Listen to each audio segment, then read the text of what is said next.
welcome. Thank you for being here. This is the last in our fall series, a speaker series from the Grimm Family Center for Ag Business.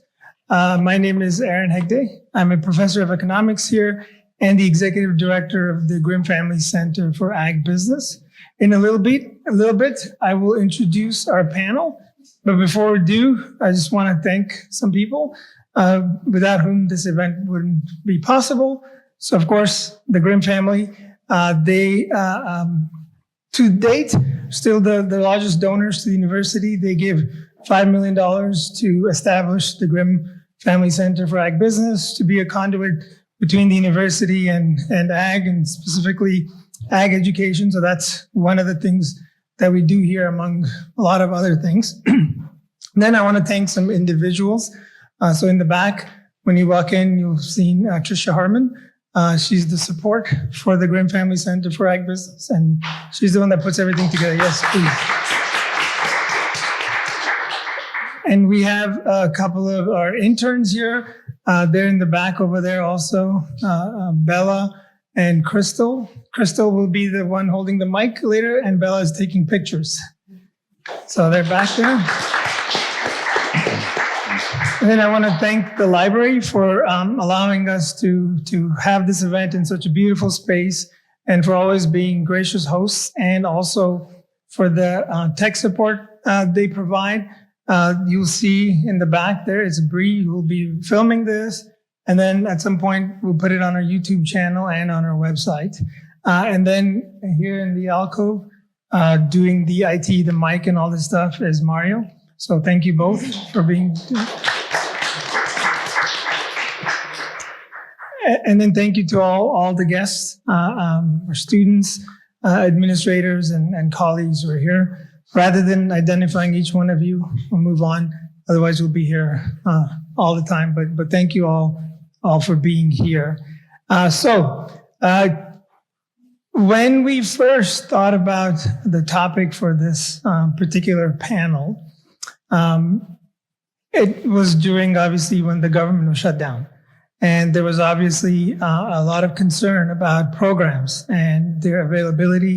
And then we went through a phase where the SNAP program, which is what you do, old food stamps, ran out of money. So there were some issues. So we thought the best thing to do is bring back some people who were on a panel, same panel last year as well, just to kind of see an update and kind of go through what has changed and some of the, so you'll see in a bit, I will introduce the guests, but each person here, I really appreciate the graciousness with which they've accepted it, the generosity with their time, and without hesitation said, when and where, and so here we are.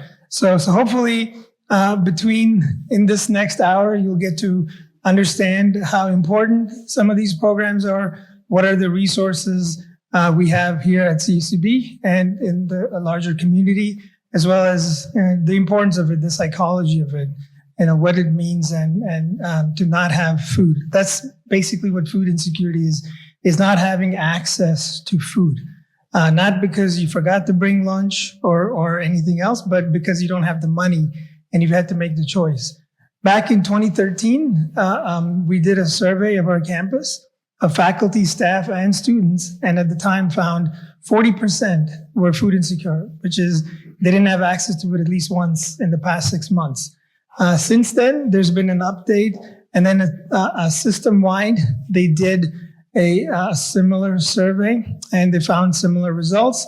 And they also found that there's some housing insecurity too, where a lot of our students, and sometimes even staff, in fact, don't have proper housing and such like that. So out of that grew certain programs, one of which is headed by Dr. Jason Watkins, who's at the very corner. So they've put together various different programs under the umbrella of basic needs. And I'll have each of them introduce themselves more. In addition to, I think Dr. Watkins has like 6 jobs on campus. 5. 5, sorry. Looks like he got fired from one. So in addition to that, he's also a lecturer in psychology. I don't want to embarrass her, but Bella's current teacher.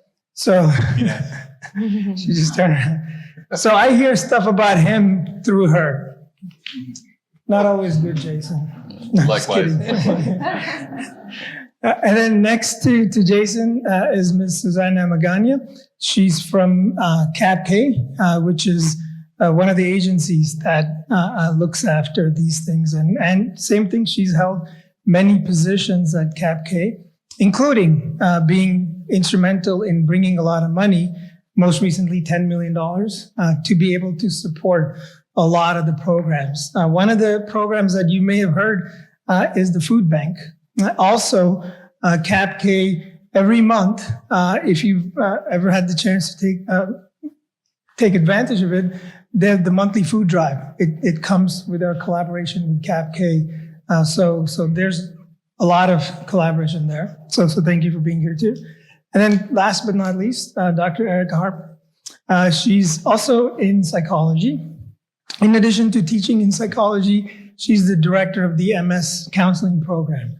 So again, appreciate her being here to offer a perspective on psychology. And so one of the classes she teaches is called Positive Psychology. I, of course, come from economics, which is called the dismal science. So we balance each other out here. So thank you all for being here. I had a short little presentation about SNAP program. I'll just skip through much of it so we can hear from the experts. I just wanted to share with you some stats. So again, I'm sure they'll talk about it. SNAP stands for Supplemental Nutrition Assistance Program, also known as food stamps in the past.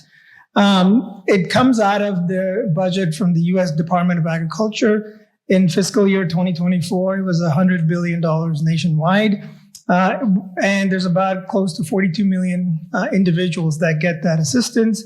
And it works out to about $187 per person per month. This is for 2024. And then in California, there's about 5 million recipients who get the CalFresh, which is the SNAP here in California. 67%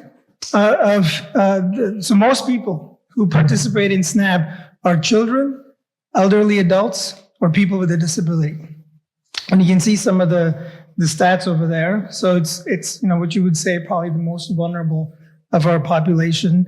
So who qualifies? There's some changes in there, and I think maybe Ms. Makani will talk about that a little bit later. So how much does it benefit? Who benefits from that?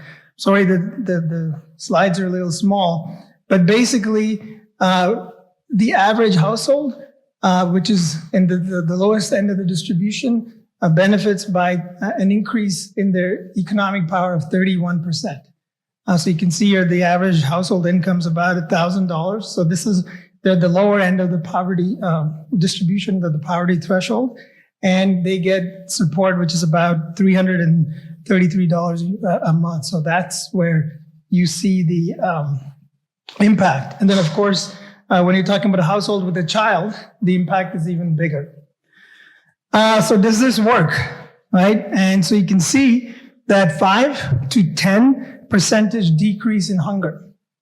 And there's different stats with that in terms of food insecurity. And Kern County, even with the abundance of food that we have to produce, has very high rates of food insecurity or hunger too. You can say that as well. And a big part of it is it's related to poverty.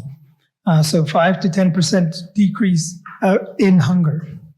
And then, of course, this is where we'll lean on Dr. Harper to say a few things. There's sometimes barriers and stigma associated with receiving benefits. So a lot of people who are eligible may choose not to partake in those benefits because there may be a stigma associated with it. So that shouldn't be the case. If it's anybody here that needs it, please make sure you get all the services that you're eligible for.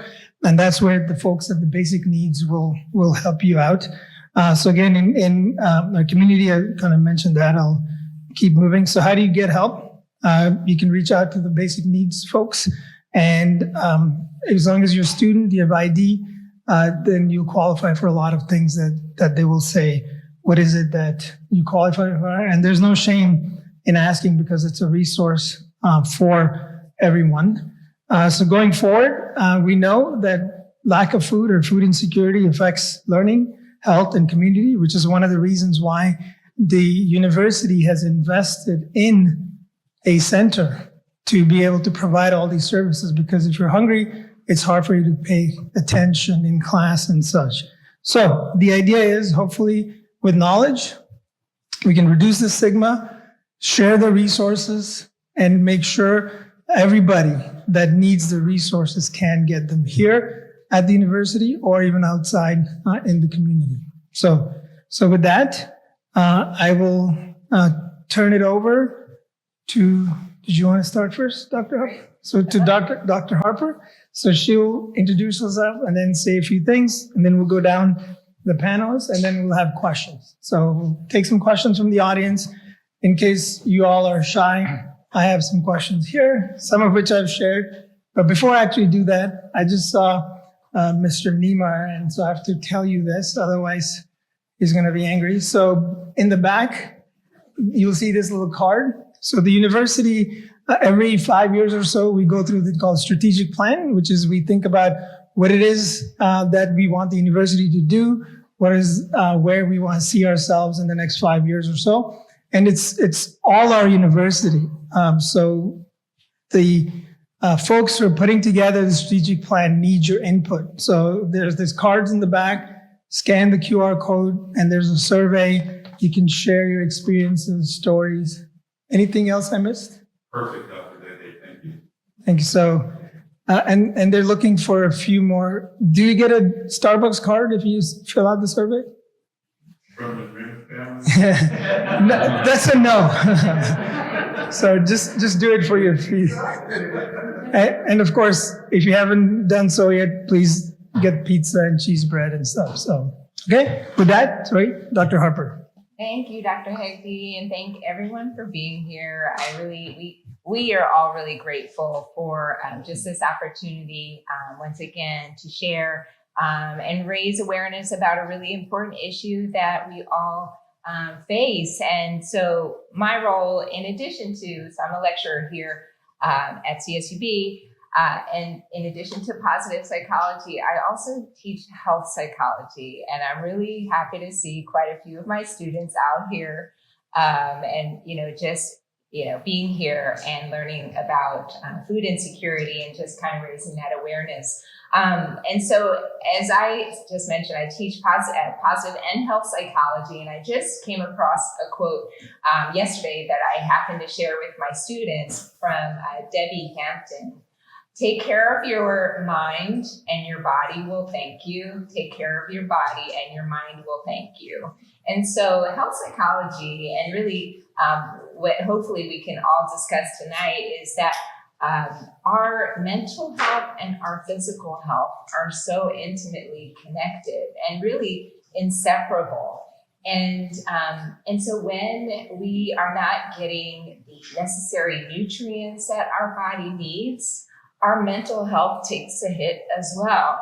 And so we'll see that oftentimes the same symptoms as what we see with depression might even come up, as far as, just that feeling of fatigue, lethargy, inability to concentrate, to focus.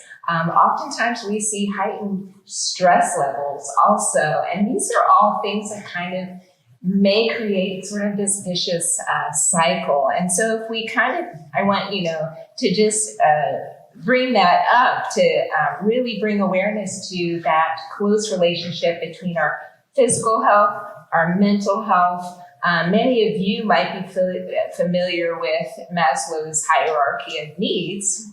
And Abraham Maslow said that we have to, address those most basic needs first before, and that would be getting our nutrients, our, sleep, water, of course, safety, before we then can tackle those higher goals of doing well at school and doing well at work. And so oftentimes with food insecurity, we know that there are greater stress levels if that person is being concerned of where's my next meal coming from? And so many, as if we're facing insecurity, that's an added stressor. And then how does that relate to the body? Well, very, very closely in that we often see higher levels of cortisol. That is our stress hormone. And again, so relating that to our health outcomes, when we see these higher levels of just free-floating cortisol, the stress hormone in our blood, that leads to greater inflammation. And then we can kind of see that unfolds in our health outcomes as related to chronic illnesses. So the physical, mental, really go hand in hand. So I just wanted to start out by just kind of sharing about that. I don't know if I answered any specific question, but just that close, intimate relationship between mental health and physical health is foundational in our understanding of what it is, what food insecurity is, that lack of access to healthy, nutritious, and affordable food. Thank you. That's perfect. Thank you. Yeah, it's good. So for the perspective that I bring, being a nonprofit organization that has an array of different services that we can provide the community, we see our food bank as the safety net for our community. I think that in the recent months and the recent weeks with the shutdown, the buzzword of food insecurity has just been heightened and highlighted. But the reality is that Kern County is one of the hungriest counties in the nation. We are the biggest producer of agriculture, yet we are the hungriest, and we have the highest levels of obesity and heart and anything having to do with weight-related issues, blood pressure, all of these other illnesses that come with obesity. And so it's very ironic that being the food basket of the world, we have such hunger here in Kern County. And so as an organization that the basis of our existence is to help people help themselves and each other. We are here to provide a hand up. We think of it as being able to provide that safety net again for the community, so that they can get on their feet and be able to be, self-sufficient. That's the goal of Community Action Partnership of Kern. And the goal for the food bank is we want to end food insecurity in Kern County. The administrator at my food bank, Kelly Lowry, and I both believe that we can end food insecurity, and that the three factors that are really important for us to be able to meet that goal is to provide education, so letting the community know where they can find those resources, access points, so having community partners such as CSUB, who has a pantry on site, so an access point. And then the third one is funding. We need to be able to have those resources. So whether it's we advocate at our state level to say, state, we need to support this cause. People can't be hungry, can't be good citizens if they're lacking that basic need of food. So those are the three factors that we really focus on in trying to end food insecurity. Knowing that the face of hunger and the face of food insecurity has changed. I think that years ago, we used to think, well, it's only people who are unhoused or homeless people. And what we're really finding is that food insecurity now has moved into the working poor. It's people who have to make a choice. Do I pay my rent? Do I pay my light? Or do I go buy groceries? And so for most people, it really is that decision of, I'm going to pay my rent, because if I don't, then I'm not going to have a house. And then, it's just going to spiral and domino negatively. So for community action, we know that, again, being that safety net, we also run the 211 resource line. So if any individual out there is in need of not only food, but any other resources, they can call 211. A live operator will assist in addressing some of those concerns and providing leads on where they can get resources. So I'm going to be bringing kind of that perspective into the conversation. And I'm, I'm really excited to be here and be able to provide some of that information. Thank you. Thank you. Good evening, everyone. My name is Jason Watkins. I'm here on behalf of the Center for Accessibility and Essential Needs. And tonight I'm going to be primarily talking about the essential needs part, right? The thing that brings us here, conversations around food insecurity and housing instability. I want to thank the Grimm Family Foundation for your effort to put on this event. And I want to thank all of you for being here. And it's not lost on me that the recent cuts to SNAP have prompted a lot of outcry, right, and a lot of much needed attention. But the reality is this is an ongoing issue that has been going on for years.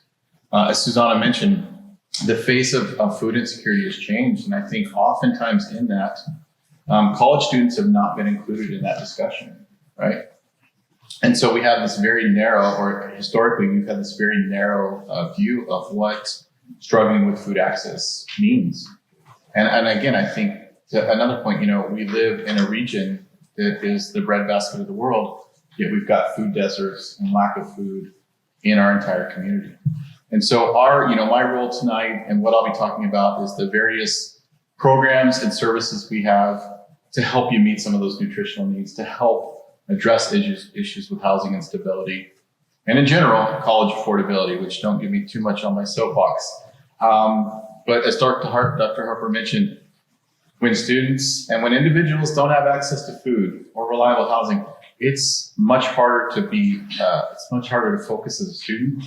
And so we know that increasing access to food, we know that addressing housing stability increases physical well-being, it increases mental health, and in turn, as students, it helps you be more successful in the classroom. And so I know our focus tonight is food insecurity, and I will do my very best to keep it on that.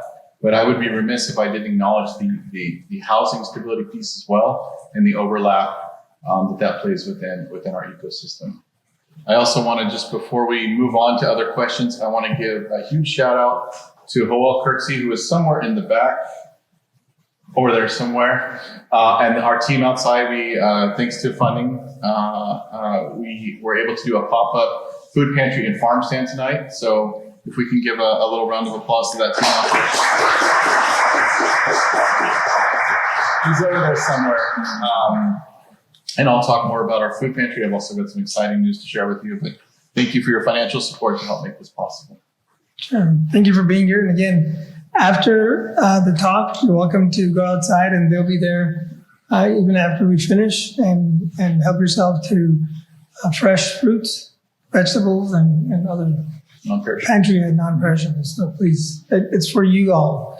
Okay, so again, thank you all for being here. Before I get started, does anybody in the audience have a question? There are 2 mics here, and we'll have individuals that will be walking around with them. So if you have a question, just raise your hand and somebody will bring a mic to you. Okay, nothing yet? Okay, so we'll move on. Then before I ask each of you a question, let me ask you a question for all of you. So how do you think that mental health, access, and community resources intersect in addressing food insecurity? I can start. Okay. I think, the better approach or question sometimes, or a part of what we really want to open dialogue and discussion about, is let's address some of those barriers. What are the barriers for accessing assistance, right?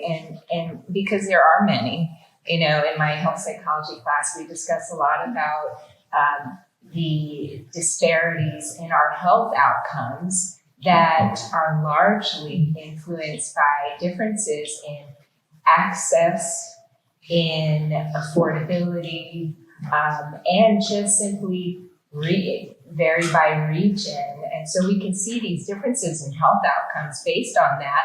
Again, also largely influencing that is income. And so in our efforts to sort of address these barriers, I think it's important to bring up, first of all, what are they? What are those barriers? There's a psychological, of course, those barriers that exist, and we can, as humans, Aristotle said we are the social animal, and we look to others for approval, and it is largely very important to us as humans. We engage with each other, and when there's a fear involved, particularly a fear of judgment from others, like I think you brought up that word stigma. That is, when there is a negative, or even if it doesn't exist, if we feel like there's a negative association with our actions, we're less likely to do those things, whether it's ask for assistance or, whatever it might be. And so I think addressing that is very important as far as, cultural expectations and feeling those pressures, I think can also be, a barrier in a way. Also the common false belief that others need it more than I do, right? Or that we are not deserving, that someone else is more deserving. And I think with that, oftentimes that stems from, if you have taken any social psychology students out there, it's called social comparison theory. And that can also be a barrier, though, when we feel like that there's that negative judgment, stigma involved. And just also as far as, that false belief that seeking or pursuing help is as somehow an admission of inadequacy of some sort, which, and so I think it's important to sort of tear down that negative stigma and make it a more positive, affirming and, encouraging conversation of, let's take care of each other. Let's take care of our health, because we know that our physical and mental so deeply connected. Often, also, I think it's important to raise our awareness in that food insecurity. I think you, maybe Susanna said that that it has different faces in that, and I think there's a common misconception that it's not just always going hungry, because we know that when we are food insecure, that is that lack of access to affordable, nutritious food, that we have that tendency to then rely on the calorie dense but nutrient deficient food options. And that's why we see it becomes this vicious cycle if, in the quality of foods that we're consuming. If we're not getting those nutrients, that's going to compound that cycle of fatigue, which then makes it harder to say, okay, I know what I got to do to, eat better, and then go and get these nutritious foods. And I see, so sometimes there might be that access, but when there's that fatigue and sort of, there are some barriers to address. Yeah. If I could jump in there, I hear you talk about that stigma piece, and a lot of my research focused on that. And there's a couple things that I found really interesting. And if I had $1 for every time I heard someone say somebody needs it more than me, right? And while I really applaud the selflessness there, I think we're really missing an opportunity for people to access resources that would be really helpful. But one of the things that really stood out to me in collecting that data is, as Dr. Hagen mentioned, and as we've talked about, the high prevalence of food insecurity. We know on our campus that number is somewhere around 40%. That is a large number of students here. Yet so many people talk about it in that way of, I don't want people to know, feeling like this outsider piece. And so I think there's an interesting dynamic there. I think the more that we can reduce those barriers, and a lot of what we'll talk about tonight are ways that we intentionally market what we're doing. We create programming that is designed to do that. But I think also, and why I said thank you to the group earlier, I think it starts with us being here, being a part of the conversation, taking these conversations then out into our circles and our communities, and being able to talk about food insecurity is not this arbitrary thing, something that so many people are dealing with. As you mentioned, it doesn't always look the same, right? And not to pick on ramen, because ramen's great, right? But ramen's good here and there. If the entire source of your calories is coming from ramen, are you getting a balanced diet? And so someone might say, no, I had a meal, But when we really start to unpack that, what does that look like? And I've heard from countless students over the years that they are cutting things in half to make meals stretch through the day. They're going to great lengths just to have something in their stomach as they go through the day. Yet they're in an afternoon class, their stomach is growling, it's really hard to focus. And, coming back to your question about the intersection between food insecurity and these resources in mental health. And again, we know that access to food is linked to, or lack of access is linked to higher stress. It's linked to a number of negative mental and physical health outcomes. And so being able to make sure that we are connecting people to resources in a way that normalizes them, and really casts a broad net, so that people are able to use the resource, and do so without any of those negative feelings. So, Ms. Pangani? Well, I think that stigma is definitely something that prevents people from reaching out and asking for help. I think this past month, with the EBT benefits being frozen, EBT recipients weren't necessarily at a distribution line because they were getting their benefits and were able to make ends meet with their benefits. But with the EBT benefits being frozen, and then also the federal government employees that were not receiving salary, they were having to go to work but still not receiving pay. I had a lot of folks come through the line, and you could tell that they didn't want to make eye contact. I did distributions at the fairgrounds with my staff from 6 a.m. till 7 p.m, and then closing down the event. Long days, and seeing those folks coming in nice cars through the line, and you could tell they didn't want to make eye contact because they're like, this is so embarrassing. I'm in a nice truck, and I am asking for food. But again, it goes back to food insecurity is not something that you wake up today and say, oh, I'm food insecure. It was the circumstance that we were living this last few weeks. People woke up with no paycheck. Even this week, we still have federal employees that have not received their paycheck. It won't go in till the end of the week. So we're still serving, folks in the community that normally wouldn't go to a food distribution and maybe had never been in a situation where they fell in the category of food insecure. And so I really do believe that the stigma of asking for help is definitely something that's a barrier. I think some of the ways that we've seen that stigma kind of go away is the way, like, for example, EBTs, they're no longer stamps. So they're not having to pull the little booklet out and have signatures, where that was very embarrassing that you were holding up the line. Now it's just looks like a regular credit card. Same thing with our WIC benefits, which is another supplemental program that we run at GFCAB. It provides nutrition to women, infant, and children. And again, it's done in a card, so they can go to the grocery store and just run their card like it would be any other debit card or any other credit card, which allows that sense of dignity and kind of respect and feeling like normal. Because I think that that's the part where they feel, well, everybody's judging me, everybody's looking at me, I'm taking from somebody else, and I look like I should have it together, but here I am requesting,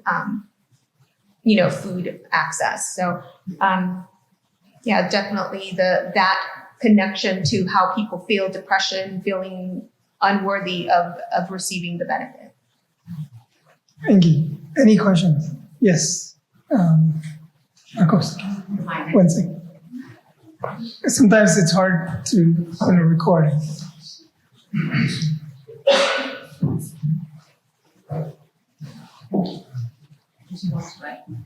Yes. Thank you. Okay, so thank you for the presentation. And I do agree with you that I think stigma is one of the most severe factors. That was pretty loud. That's pretty loud. That makes me self-aware now, my voice. Okay, so that stigma is one of the, in my opinion, one of the most severe factors for food insecurity and for people seeking some kind of help to make their situation better. And I'm really happy to hear that we have these credit cards right now that people don't feel like they're being, judged or critically evaluated about their situation and so on and so forth.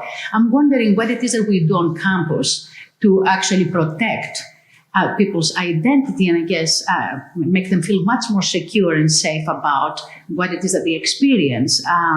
Because in a campus community, that stigma is much more severe than I guess in our everyday exchanges and outside the campus community, because students themselves, I'm not saying that they judge each other, but it is quite evident when they do seek some help. So I was wondering about that. No, and that's Thank you. a really great point. And I'm going to come back to that. Something I thought that was interesting, and I know we're at this interesting inflection point of not similar to the pandemic with the cuts to staff, and we're seeing these impacts to a broad swath of people, right? And during the pandemic, we saw similar things. And it was interesting when you talk to people about stigma in the midst of the pandemic, there was almost this softening of it, right? Like you couldn't turn on the news without seeing these lines of people across the country looking for assistance. And so I think there was an opportunity there that we then tried to seize on, right? And so how do we, what essentially is a very collective experience for people, but yet people potentially feel that shame about, how do we shift that narrative? And so we do a lot of things very intentionally in the way we operate on campus, right? So I'll start with the food pantry. We were very intentional about putting that in the middle of campus because we want to normalize this. And one of the things I say to students, maybe it's a bad comparison, but go with me. If you need a book and it's going to cost you $100 on Amazon, or you can walk right in here and get it for free, that's kind of a no-brainer, right? And food access can be the same way. And so really encouraging that resource utilization in the same way someone's coming to the library or going to the rec center, right? We try to make it as seamless as possible so people don't have to come in and do any kind of application. You just swipe your card and go on about your shopping. We also know one of the things we've heard over and over for students is there is safety in numbers. And what I mean is I had so many students tell me in my interviews, I thought about going to the pantry and I felt a little nervous, but I went with a friend, or I went with a faculty member or a staff member. That has such a huge impact that I think we often forget. And so they talked about, okay, once I went, I'm good. And so the more that we can create these opportunities for students to come in a group as part of class, part of a group on campus. And I think that leads into a lot of the other work that we do to try to build community around food, whether it be in our edible garden. And I'll tell you all, if you haven't been out to the edible garden, you are missing something. We have a 1 acre space. All the food we grow there comes right here, like out here, to our weekly pop-up farm stand or to our food pantry. But it's also a place for people to come and just gather. And we have a variety of events, oftentimes with as many as 200 people in the garden doing other things, right? But it starts to normalize that conversation around food. And so for us, we know that for many of our students and many of our staff and faculty, food access is critical, particularly now with rising costs, right? No matter what you hear, costs are going up. And so really kind of highlighting that point, but normalizing that for our students is important. I don't say that as being dismissive of stigma, because I know it exists. We do a lot of training with our team around that to make sure that we are sensitive to that. But also, I think making sure that we are not unintentionally fueling that as well. Did I answer your question? Yes, absolutely. Thank you. Did either of you want to add? I wanted to add, here at CSUB, the pantry is a model that we are really pushing our 130 agencies that we partner with to really follow. And the reason we really want our distributions to be more like a pantry where it's a store-like feel, it really does allow, it's a two-pronged approach to not only providing that dignity, respect to the person, like I'm going to pick what I want, as opposed to you take what you get what you get and you don't throw a fit type of situation. But also it prevents food waste, because if I give a box to somebody who's in need and it has 10 items and they look in that box and they only use 1 item, that's 9 items that could have been used for somebody else. In addition, having a food pantry, it allows us to see what's actually moving. We actually have a food pantry that's the choice pantry model at our food bank. And we use that as a training and also to serve the zip code 93304, 93307 communities, which is off of Washington Street, off the 58. It's an underserved area, very low income, but we allow for the community to go there and shop for the needs and have different items that not only are stuff that we get donated, but also that we purchase that's culturally, what people are getting and what they request, so that they have something that they're familiar with and be able to meet their dietary needs. Also taking in consideration nutrition, because we want to make sure that it's not that we're just pushing out calories, is that we really are encouraging that nutritionally dense diet, increasing the consumption of fruits and vegetables. So yeah, that's definitely a good point about the pantry and having that availability of the produce along with the other goods. Did you want Yeah, and just to kind of tack onto that, I think Dr. Watkins, I think you brought it up as far as social engagement, is so important. We look to others and what are we all doing together? And I think and what we know is that social engagement builds our resilience, our bounce back ability, as I share with my students. And we also know that on the flip side, social isolation amplifies the stress of being food insecure. And so, it can have like a really compounding effect. So I think as much as possible, not only just normalizing the conversation about it, or just, not just normalizing it, as far as, going to the food pantry or seeking assistance of any sort, but actually, kind of shouting it from the rooftops. As much as I try to in my classes, I go to, visit other classes to share about, what campus is doing and what the community is doing, volunteering, just any ways of also giving back and engaging in the community. Whether it is, when they have opportunities, which I know they often do at the edible garden, and the food pantry, and just these opportunities of engaging in the community. But not only that, I try to, in the normalization, sharing, spreading the word kind of thing, just sharing with my students when, there are going to be events at the food pantry, or just sharing like, hey, look, here's this great resource that CSUB is offering here on campus or in the community, different things, different ways that just kind of spread the word, because spreading the word and talking about, all the resources, it encourages folks. It lets them know, okay, that's out there and that's accessible for me. And, my professor's talking about it and maybe even giving me an extra point for volunteering or something like that. So I think as much as possible, it's campus, being on campus from this perspective, we can share that, all those opportunities for, not just volunteering, but, and being engaged. But kind of, I think that reduces that stigma also when it's framed, more in a positive way, where going to the pantry or seeking assistance is framed more as a win that we can encourage, like, great job for investing in your well-being, and praise, give encouragement for that. As far as also that social engagement and encouraging that, things like the farmers market, it's a great opportunity. Those sessions for how to cook delicious, foods of any sort that are also culturally appropriate more.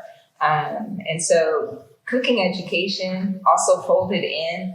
I think there's so many great opportunities there to make that more of a community engagement. All of those, just those kinds of events is so protective. Reducing that stigma and encouraging, social connectedness. So I think we all can do our part and just kind of spreading the word and say, wow, look at all these resources. Hey, let's do this together. And you're not alone. So I don't think anybody should feel like they're alone in that. So, yeah. I do want to add another point to the question that was asked regarding information may be collected. As a nonprofit, we often get grants or we get donations that have deliverables attached to that. And so in order for us to meet those deliverables and determine whether we met the number of families that we were expected to meet, we definitely need to collect some data, and the data is not used to, I think a lot of the times people think it's going to be public charge later on. Somehow I'm going to get a bill for accessing food at this time. So doing that whole education of we're collecting your name, your zip code, and your household, it's just to be able to get demographics and to be able to show that certain communities are being fulfilled in terms of their need and security. And if we have to kind of strategically see where resources need to be funneled to, that we're able to do that. And without being able to collect data, it's very difficult to make those sound judgment calls of which community needs additional resources. So for us at a nonprofit that does collect some data, it's again based on the grants that are either federal grants or just donations that require certain data points that we need to collect. And I would just encourage anybody who is accessing it, if you are having to do a sign-in type of situation, that you know that it's to collect data to be able to make data-driven decisions to better serve our communities. And oftentimes to help in applying for future funding, right? Absolutely. This is critical. I wanted to just bounce back a little bit to what Dr. Harper was saying and kind of highlight, you talked about this sort of collective effort to reduce stigma and it works, right? And so I've got a few data points and I won't drown you on data, but in the 2022-2023 academic year, we had just over 10,000 visits to the food pantry. Well, last year in 24-25, we had just over 25,000 visits to the food pantry, right? And so we know that these efforts, building community, okay, the choice pantry model, engaging students when we talk about what we grow in the garden has a tangible effect. And so I don't think the stigma fight is over, but 25,000 visits a year, and right now we're averaging just under about 1,000 a week. So I am excited. I wish the need wasn't there. Right? We often talk on our team about wishing we could work ourselves out of a job. But right now, I'm glad students are utilizing the resource. Should I announce something that we're working on maybe for next semester? Sure. He doesn't know what I'm talking about. Yeah, and like what So we just talked about access, right? And maybe you don't want to go to the food pantry or to the pop-up, fresh food pop-up.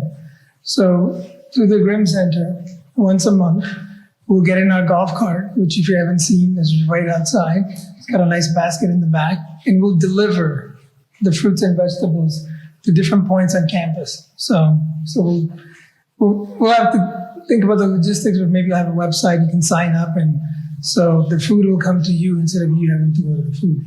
So there should be hopefully no stigma in that, and also access. And Dr. Hegde, I think he's got a lovely carrot costume that he will wear. It's really hard to not be on board when you got a carrot driving around campus. So just throwing that out there. By the way, it's hard to drive in that costume.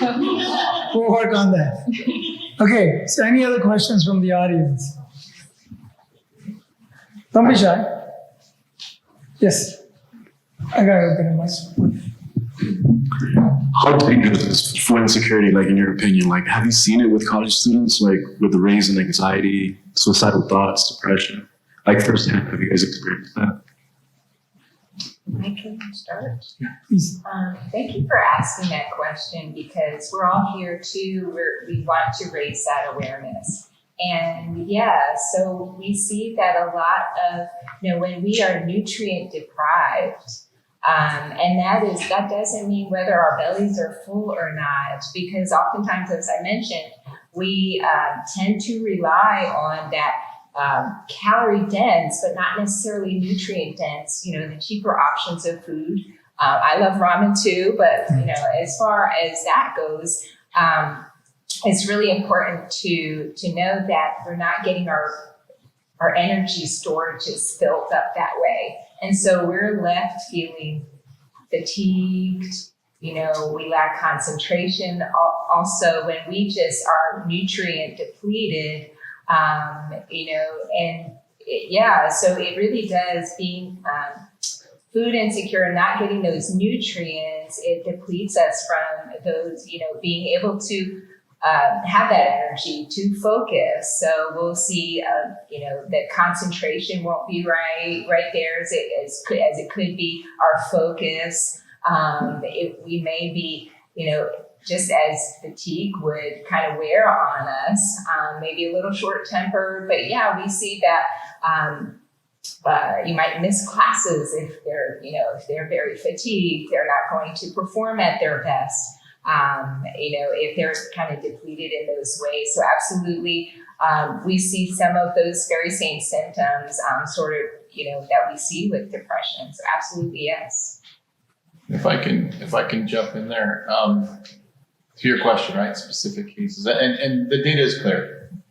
Rates of food insecurity are associated with increased levels of anxiety, depression, and along those lines, in really dire situations, like suicidal increases in suicidal ideation. But I think what gets lost in that data is the real tangible stories. And so to answer your question, as I've talked to students who, in listening to a student talk about having a banana for the day, they ate half and then folded it up and put it in their backpack because that's what's going to carry them through later. Talking to a student who had no food and was just,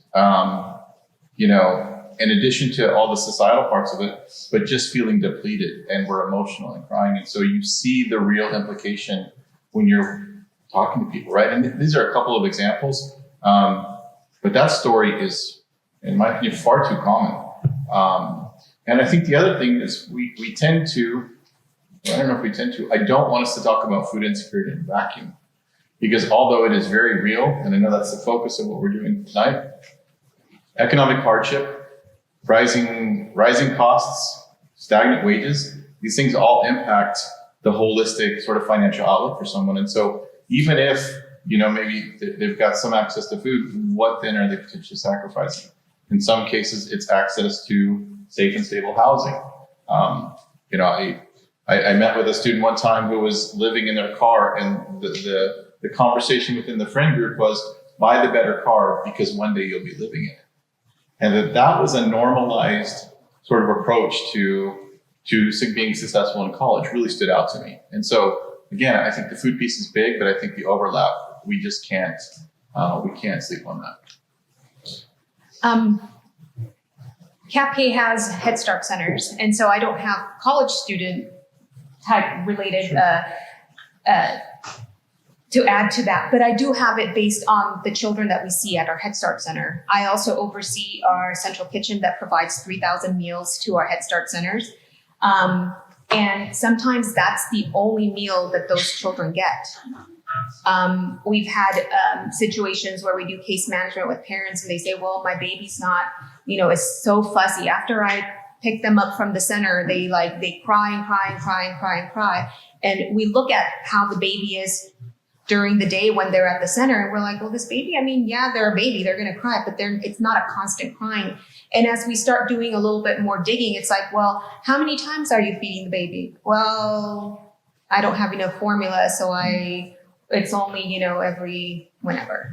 And so that's where we were able to connect them to WIC services or even the food bank. We have formula that we're able to provide families in need that have infants. So again, some of those things. We also see kids that are super, super hyper. They get to the center and they're bouncing off the wall, and we're like, well, what did you feed them before you brought them? It's like, oh, well, they had cereal and they had hot Cheetos, and you're like, well, all of that's going to contribute to all the behavior issues that we see when they're kids, and it's a learned way of eating. So if that's what's available and that's what they see, then that's what they're going to pick up, and that's what their palate's going to acquire as their choice of food that they're going to want to gravitate to. So for us at the Head Start Center with our kids 0 to 5, we really want to make the meals as nutritious as possible, introducing new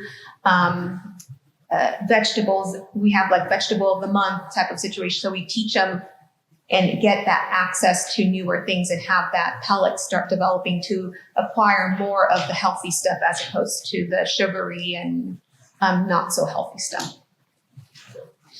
Yeah, also to add to what you were just saying is a really disturbing trend that we're seeing higher and higher, more and more cases of prediabetes at younger and younger and younger ages, and also just full type 2 diabetes at younger ages, more than we've ever seen before, and also starting among, in those younger populations, whereas in the past it was not typically seen in ages before 30, and now we're seeing a lot of that trend of, and again, related to our metabolism and that quality of food, and obesity also, that we're seeing greater numbers with higher rates. So Thank you. We've got time for one last question. Yes. I have a question, just thinking about this. There's a lot of information. I'll use my big voice, which is okay. There's a lot of information given from 3 different perspectives. And my question is, for each one of those perspectives, with all this information that we heard, what is a call of action? What would you like these students, anybody here as an audience, for us to do? Like, we got the information, what's the call of action from you? That was going to be my question. Thank you for asking. Okay, do you want to start? Go for it. I'll follow you. Social engagement. Let's reduce. Sometimes just having conversations and being here is part of reducing that stigma, normalizing what we're talking about, framing getting help as more of a great job to take care of yourself. As far as every day, what can we do? Well, engage with your community, go and volunteer and be a part of that setting. Give yourself, and my students know that are sitting here that I encourage you to go and get those experiences. Go and volunteer at, the food bank, or go and volunteer, at the edible garden because we know that increases our well-being, life satisfaction. We got all the research to show that. And it also normalizes those settings. And, where, I think someone said, reducing that stigma, going with that person. Hey, let's go check out the new store over here. Just kind of framing, again, we call this reframing, to reduce that negative stigma to just more of this is such a win-win situation. And matter of fact, this is an opportunity for us to get together and do this together as a community. Let's go check out the farmer's market and see Dr. Higby in the carrot costume.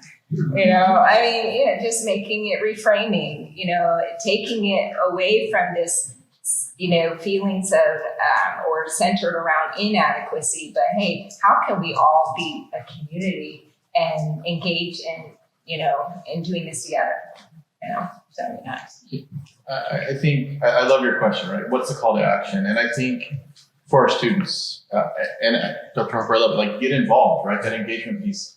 And absolutely, whether it be grabbing a friend and going, hey, let's go visit this, let's go visit the pantry, or let's go to the distribution, or coming and volunteering, right? I know being a college student is not always the most affordable, right? There's a lot of demands there. Take an hour of your time and come and volunteer. I think the other piece, though, centers around this idea of advocacy. We have got to, as a collective, we challenge these outdated ideas about what it means to be a student. The whole act, the common phrase of the starving college student, as if it is something, a rite of passage, something that we should just expect, right? So challenging those old narratives that are clearly outdated, and then using that, getting that head of steam to then advocate at the local level, at the state level. The more pressure we put, I'll tell you, all is those students in the room, you have the loudest voice of all. But it only gets loud when you do it together. And so pulling together, using your collective voice to advocate for the change you want to see will go a very long way. And so getting involved wherever you can is important, but don't just sit on the sideline. I think that would be my call to action. And I think just raising awareness of all of these resources. I'm often very surprised that a lot of folks don't know that as part of, I think Dr. Heggie brought up, so I directed program director for the Masters in Counseling Psychology program.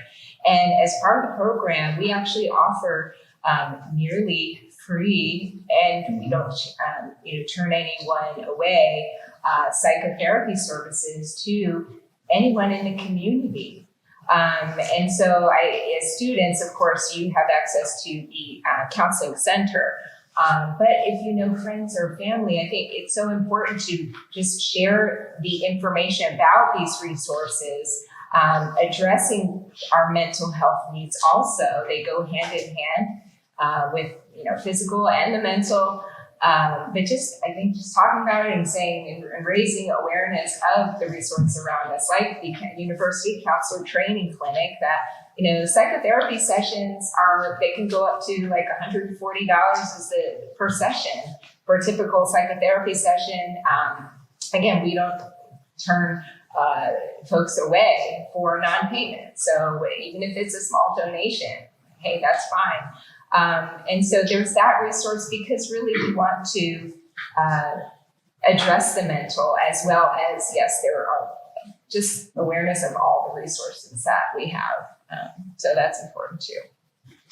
Yeah, both of you touched on the volunteering, the engagement, the advocacy, and I think that not only is our voice something that, the call to action for all of you, you guys have a vote. And so when it comes to, different legislative language or bills or what have you, there's definitely that need for support. As a recipient of Cal Foods, which is a grant that the state provides food banks, the level of support that Cal Foods provides us, having the ability to purchase food, that's so important, because that way we can gauge the nutrition value of the food we're purchasing, as opposed to just getting whatever's donated. The Cal Foods money is money that comes from the state. The state determines how much money to put in that allocated line.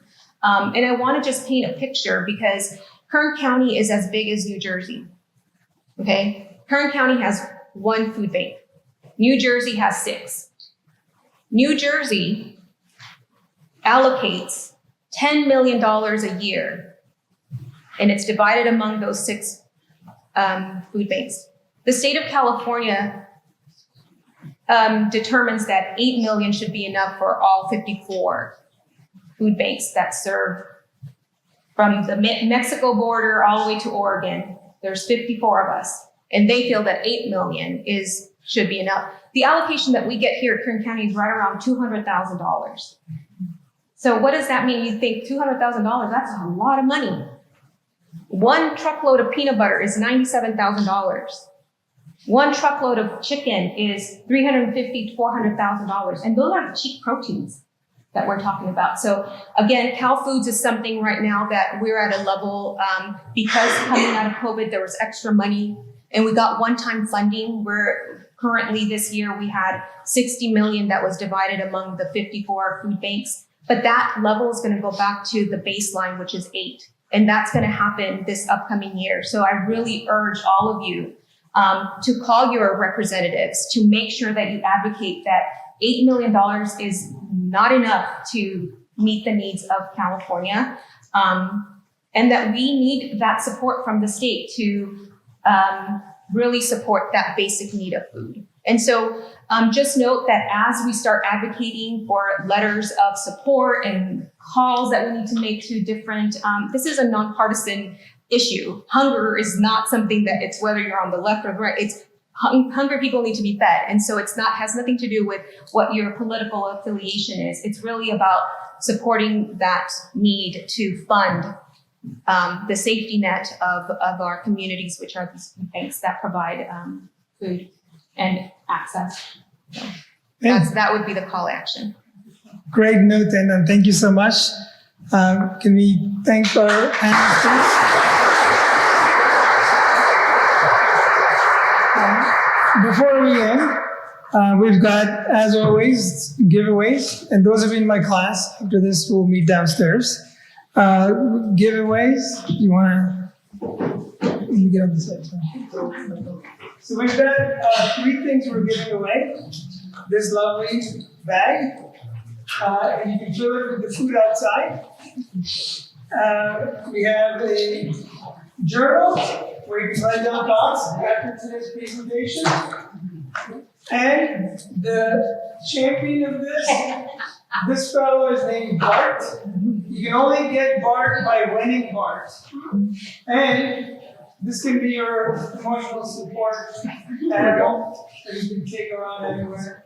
Limited supply. So the winner of this gets Bart. Second place, you get to choose which one, and third place is the other. So get your phones out and log in, and everybody's going to benefit with the link. And while you're doing that, again, I want to thank our panel, thank all of you, thank our guests, students, staff, and everybody. And there's still lots of pizza there. Help yourself to a slice or two. And outside, the pantry, the vegetables are there. And then in the spring, look for me, Ryan. Look for us, Ryan. I think we should start a petition. And we've got some events coming up that you should remind me. We've got a series, again, continuing every third Wednesday, every last Wednesday for each of the months in February, March, and April. And then we have a carrot festival on April 11th. So please make sure we'll have carrot cake, carrot juice, carrot ice cream, all things carrot. All right, so you ready to start? Yeah, everybody good? Okay.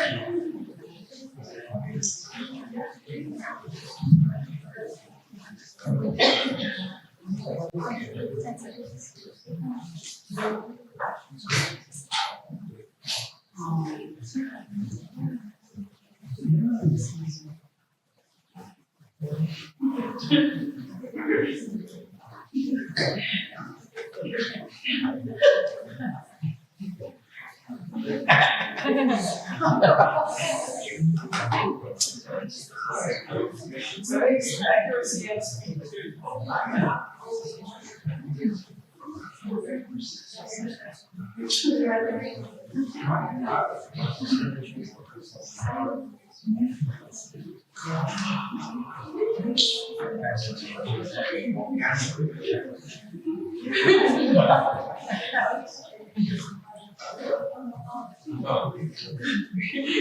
Look how stop.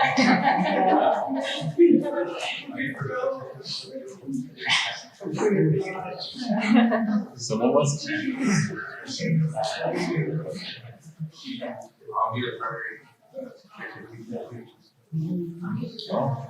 You talk. Is that in my bio? That's so bad. It is.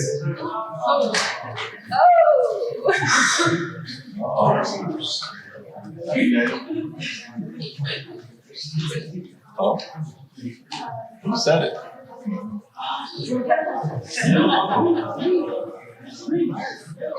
Got my students out there, they know. Which class are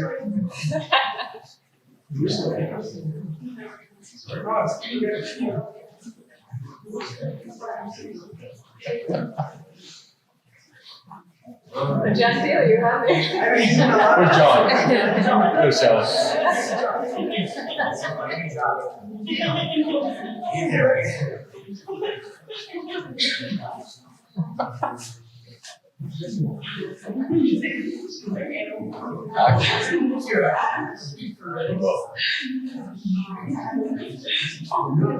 many students are you in this right now? Or how many participants?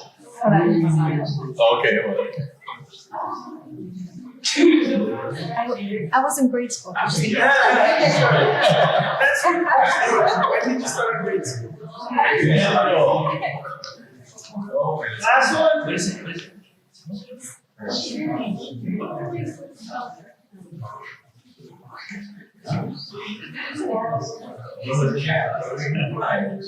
You got 2 seconds. It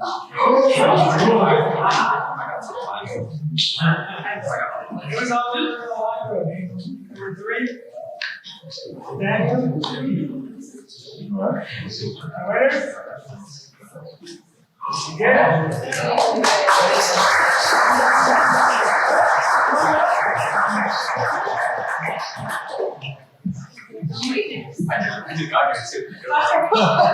You're not supposed to say it out loud. You gotta hang on. We'll take a picture. Oh, really? What do I do? Who's second? Daniel, you got a choice. Alright. That or Take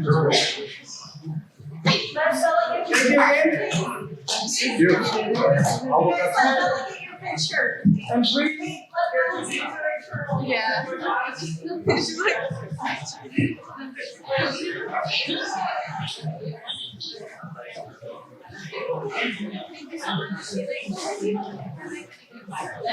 I can do it again next time. Good seeing you again.